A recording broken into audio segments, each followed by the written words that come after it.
예레미야 24장 1절로 10절 말씀.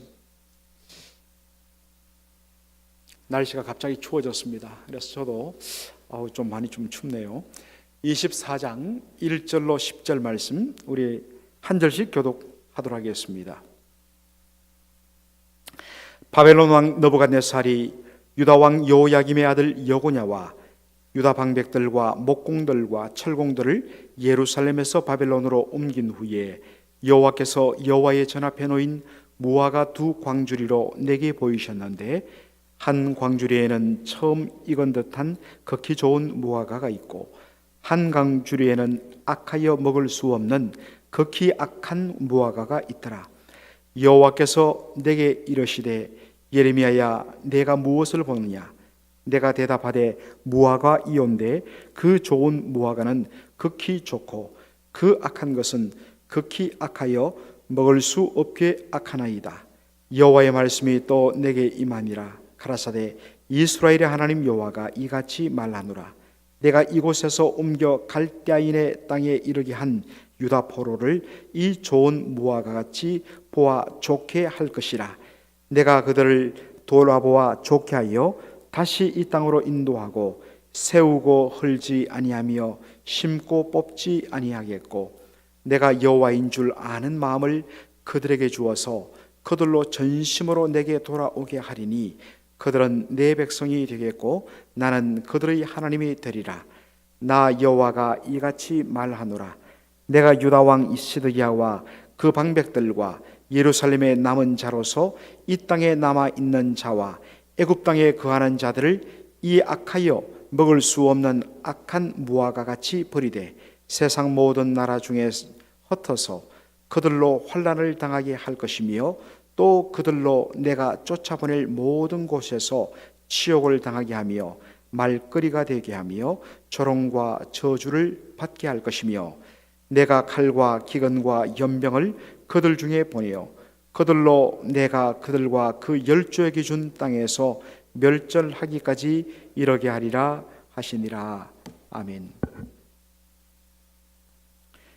1절에 보니까 오늘 말씀이 어떤 시기에 주어졌는가 나오고 있습니다. 바벨론 왕 느부갓네살이 유다 왕 여호야김의 아들 여고냐와 그리고 유다의 방백들과 목공들과 철공들, 소위 말하는 그 당시의 기술자들, 그리고 귀족들, 지도자들, 그리고 왕인 여고냐, 이 여고냐라는 사람은 바로 여호야김 왕의 아들인 여호야긴을 뜻합니다.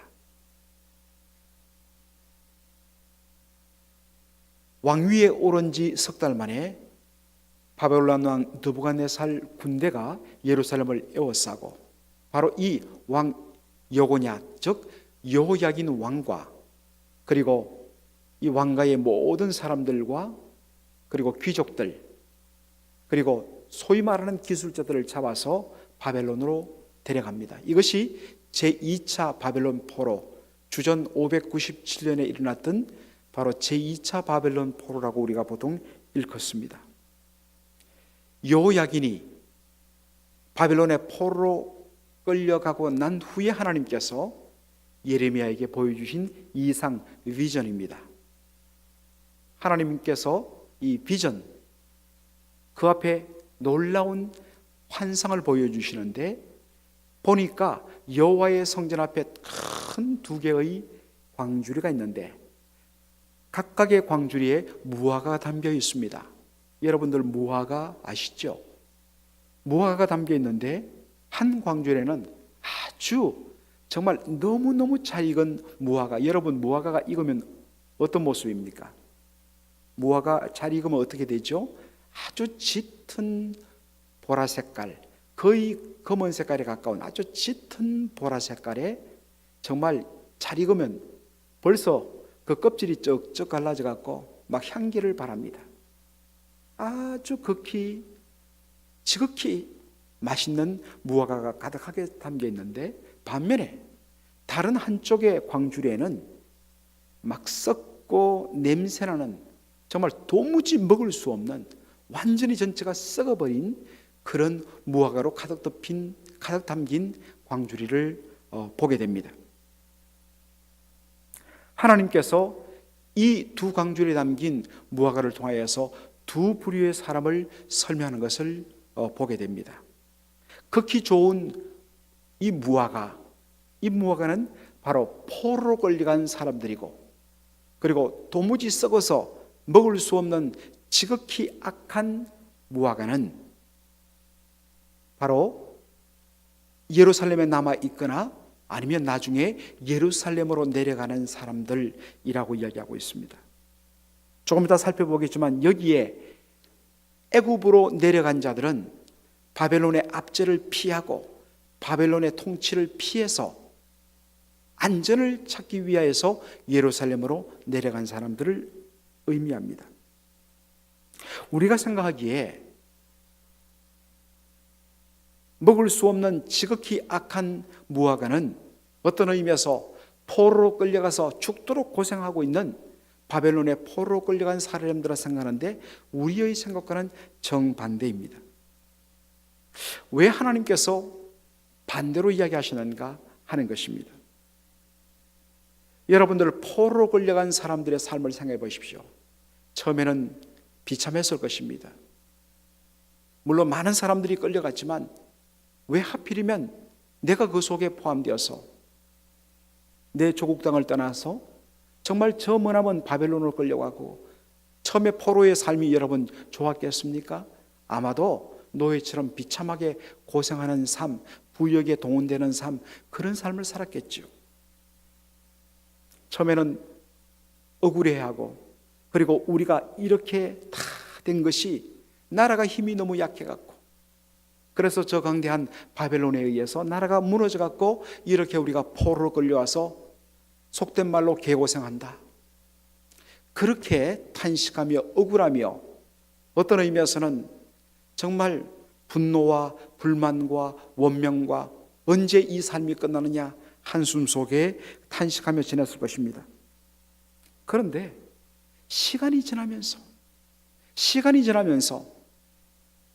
포로의 고통스러운 삶은 지속되는데, 시간이 지나면서 환경은 바뀌지 않는데 그들 마음이 바뀌기 시작한 것입니다. 우리가 이렇게 포로로 끌려와서 고통당하고 정말 수치를 당하는 것은 나라가 힘이 없어서 그런 것이 아니라 우리가 여호와 하나님의 말씀을 떠나 불순종하는 패역한 삶을 살았기 때문이다. 특별히 예레미야 26장 40절로 42절을 보면 이 내용이 참 잘 나옵니다. 화면을 한번 띄워주시겠습니까? 예레미야 26장 40절로 42절, 좀 글자 적습니다만, 그들이 자기 죄와 그 열조의 죄와 및 그들이 나를 거스린 허물을 자복하고 또 자기들이 나를 대항하였으므로 나도 하나님께서 그들을 대항하여 그 대적의 땅으로 끌어갔음을 깨닫고 그 할례 받지 아니한 마음이 낮아져서 겉으로는 하나님의 언약의 백성처럼 할례를 받았지만 그 속사람은 할례 받지 않고 속사람은 할례 받지 아니한 이방인과 같은 그런 패역한 마음이 낮아지고 겸손해졌어. 낮아졌다는 이 말이 히브리 원어로 보면 가난해져서라는 뜻입니다. 소위 심령의 가난함을 경험하는 거죠. 그 죄악의 형벌을 순순히 받으면 억울해하고 정말 왜 내가 이것을 받아야 되냐고 했던 그것을 떠나서 이 모든 것이 내가 하나님의 말씀에 불순종한 죄악 때문이라 하여서 마음이 가난해져 갖고 온전히 그 형벌을 순순히 받으면 내가 야곱과 맺은 내 언약과 이삭과 맺은 내 언약을 생각하며 아브라함과 맺은 내 언약을 생각하고 그 땅을 권고하리라. 바로 이 말씀 그대로가 된 것입니다. 온갖 고초를 당하면서 그들의 심령이 가난해지고 이 모든 일들이 겉으로는 할례받은 하나님의 백성처럼 보였지만 그 심령은 할례받지 않은 이방인처럼 살았던 자신들의 범죄임을 깨닫고 온전히 낮아진 마음으로, 가난한 마음으로, 겸손해진 마음으로 그들이 당하는 고난을 달게 받게 된 것입니다. 바로 그때에 하나님께서 그들 조상과 맺은 언약을 기억하시고 그들을 돌아보시며 권고하시며 그들을 주목하시며 그들 가운데 임하시게 되는 것이란 것입니다. 이것이 오늘 본문 여러분 예레미야 24장 6절로 7절을 한번 보시면 잘 나타납니다. 6절에 내가 그들을 돌아보아 좋게 하여 다시 이 땅을 인도하고 세우고 헐지 아니하며 심고 뽑지 아니하겠고 내가 여호와인 줄 아는 마음을 그들에게 주어서 그들로 전심으로 내게 돌아오게 하리니 그들은 내 하나님이 내 백성이 되겠고 나는 그들의 하나님이 되리라. 얼핏 보면 유다가 멸망당하고 백성들이 바벨론 포로로 끌려가는 것, 이것은 하나님이 그들을 버리신 것처럼 보입니다. 사실은 외형상으로는 하나님이 버리신 것입니다. 그러나 하나님의 본심이 나타납니다. 내가 너희를 이렇게 망하게 하면 너희를 모든 것에서 다 끝나버리고 다시는 너를 보지 않는 것이 아니다. 헐어버린 것처럼 보이지만 아니라, 헐어버린 것이 아니라 도리어 다시 세우기 위해서는 기존에 있던 것들을 헐어버릴 수밖에 없기 때문에 헐어버리는 것이 아니라 도리어 세우기 위함이라고 이야기하고 있습니다. 뽑아내는 것이 아니라 다시 든든히 뿌리를 내리고 세우기 위함이라. 이것이 하나님께서 물론 그들이 잘못하고 범죄하고 불순종한 것 때문에 포로로 끌려가게 하고 나라가 망하게 하였지만 어떤 의미에서 그들로 고난당하고 포로로 끌려가게 하신 하나님의 진정한 이유와 목적이 거기에 있다는 것입니다. 고난이 없으면 절대로 회개하지 않을 것이고 고통을 당하지 않으면 절대로 죄악에서 떠나서 하나님께로 돌아올 수 없는 부패하고 악한 심령을 하나님께서 아셨기 때문에 어쩔 수 없이 내가 낳은 자식 정말 금지옥엽이라고 바람이 불면 날아갈까 그렇게 사랑하지만 이대로 두면 사람 안 되기 때문에 눈물을 머금고 찢어지는 가슴을 당하면서 부모가 회초를 드는 그 심정과 똑같은 것이죠. 바로 이것 때문에 하나님이 고난을 허락하셨고 그들을 포로로 난 처절하게 낮춰지는 그러한 경험을 하게 하신 것입니다.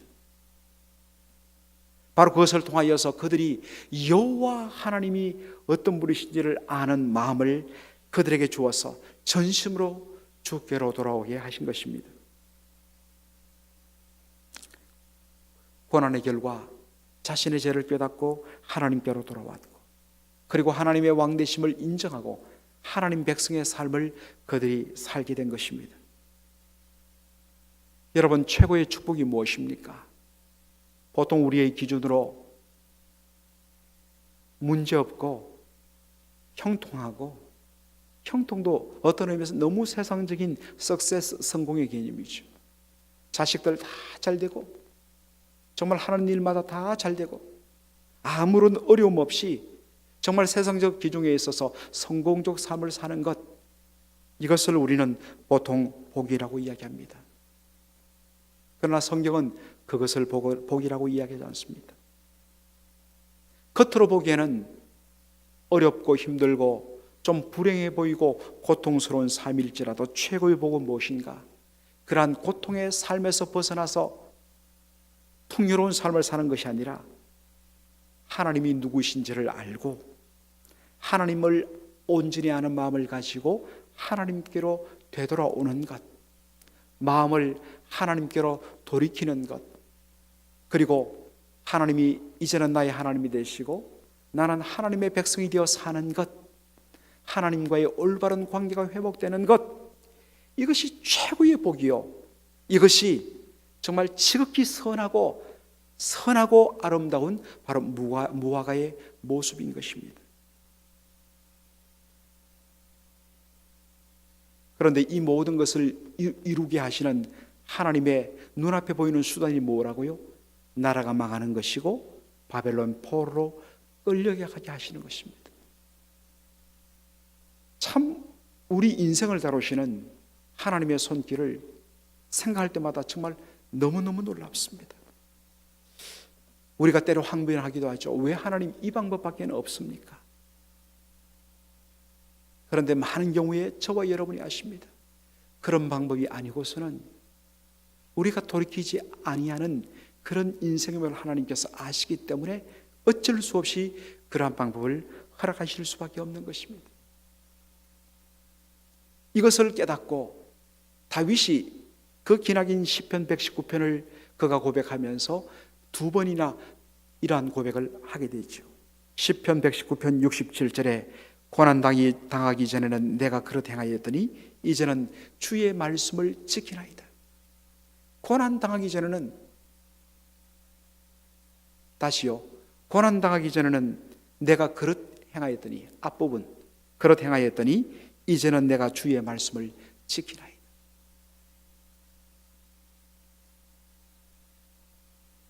모든 사람들이 다 피하고 싶은 고난, 고난은 불행이요, 고난은 악이요. 그런데 나중에 돌아봤더니 이 고난으로 인하여 내가 주의 말씀을 깨닫고 주의 말씀을 지키게 됐다고 고백합니다. 71절 보도록 하겠습니다. 고난당한 것이 내게 유익이라. 이로 인하여 내가 주의 율례를 배우게 되었나이다. 누가 이런 고백을 할 수 있습니까? 어떻게 고난당한 것이 내게 유익이라.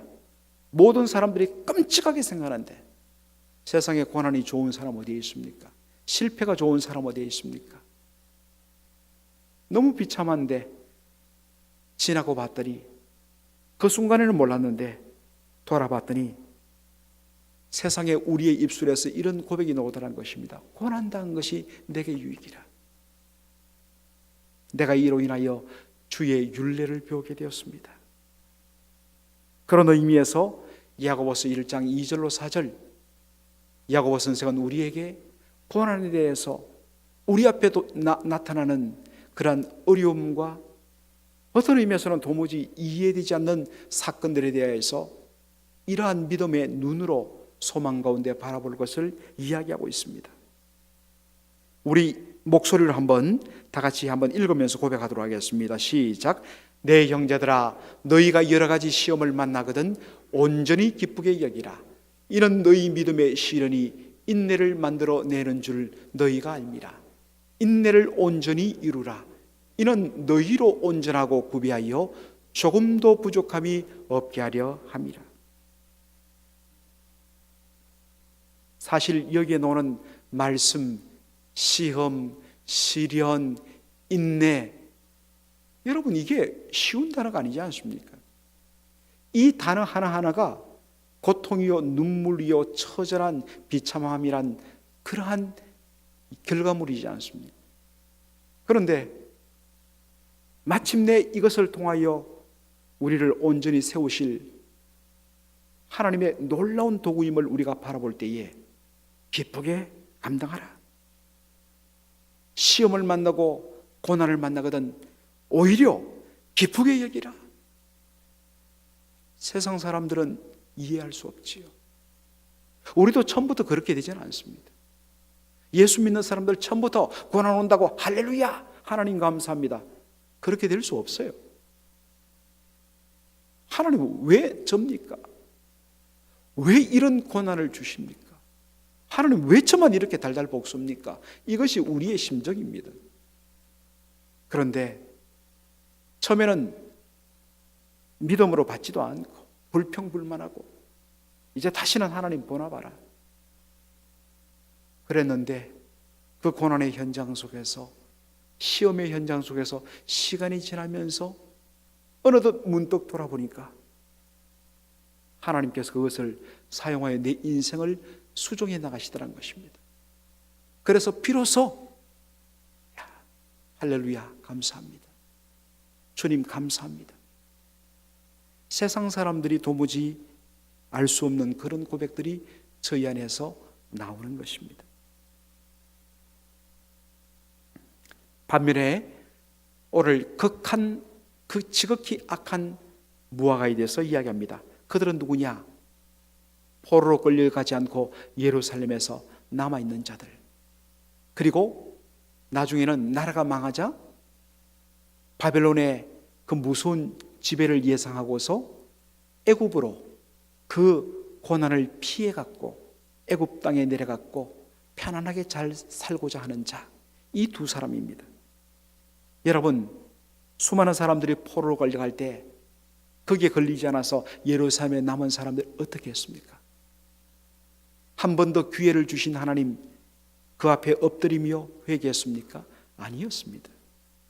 예레미야를 여러분 보십시오.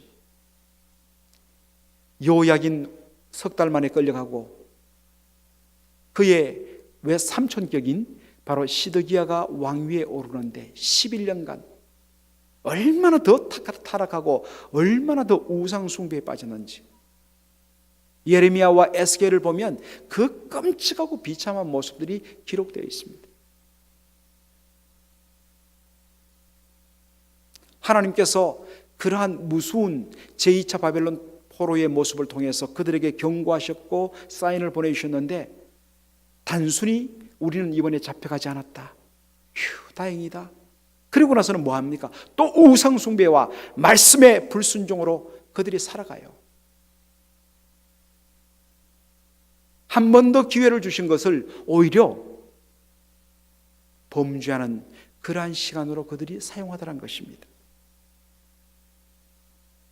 그리고 애굽에 거하는 자들, 이제 예레미야 41장부터 44장을 보면 그 장면이 잘 나옵니다.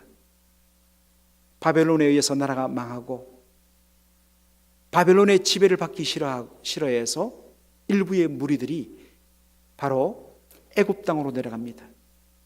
애굽 땅은 바벨론의 통치가 미치지 못하는 땅, 더 이상 우리가 바벨론의 그러한 통치와 식민지 지배를 받지 않아도 된다, 그러한 마음으로 내려간 애굽 땅에서 그들이 뭘 했느냐? 예루살렘에 살 때 그들이 하늘의 여신께 제사드렸던 그 신전을 짓고 더 극하게 하늘의 신께 제사를 지내며 우상 숭배에 빠졌다는 것입니다. 왜 우리나라가 망했느냐? 하늘의 여신께 우리가 더 지극정성으로 제물을 바치고 우리가 제사를 지내지 않아서, 그래서 우리가 망한 거다. 그래서 어떻게 하느냐? 더 지극히 더 열심히 하늘의 여신께 제사를 지내자. 훨씬 더 부패한 삶을 살았습니다. 그래서 하나님이 이야기하십니다. 내가 칼과 기근과 연병을 그 애굽 땅에 보내갖고 도망친 그들을 내가 다 멸절시키겠다고 하나님 말씀하시고 결국에는 그렇게 하십니다. 사랑하는 성도 여러분, 하나님 보시기에 여러분은 어느 쪽입니까?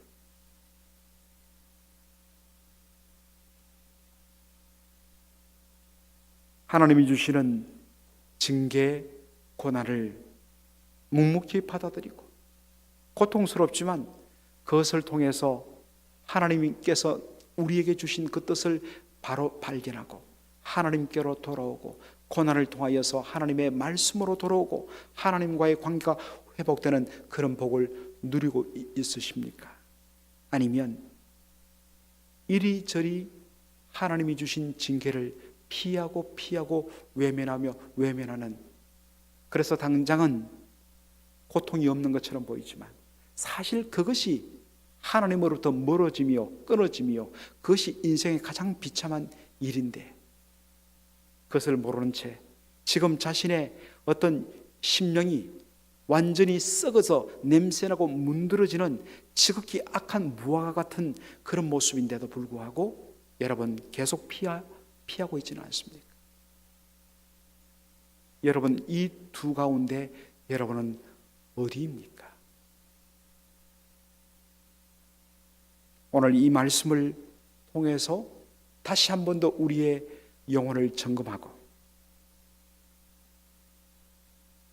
그리고 혹 각자가 지금 당하고 있는 여러 가지 고난이 있다면, 시험이 있다면, 어려움이 있다면 이것을 허락하시는 하나님의 그 깊은 마음에 우리를 돌아오게 하시며 우리에게 하나님의 백성에 합당한 복을 주시며 하나님의 놀라운 바로 섭리의 뜻이 거기에 들어있음을 알고 마침내 우리도 고난당한 것이 내게 유익이라, 이로 인하여 내가 주의 율례를 배우게 되며 이로 인하여 더 인내하는 가운데 하나님 백성의 영광스러움을 제가 맛보게 되었습니다. 그렇게 고백하는 그것이 없다면 문자 그대로 그것은 아무 의미 없는 비참한 고생밖에는 되지 않지요. 믿음의 눈으로 오히려 그것을 바르게 보고 주님과의 바른 관계를 회복하는 저와 여러분의 삶 되기를 주의 이름으로 축원합니다. 아멘.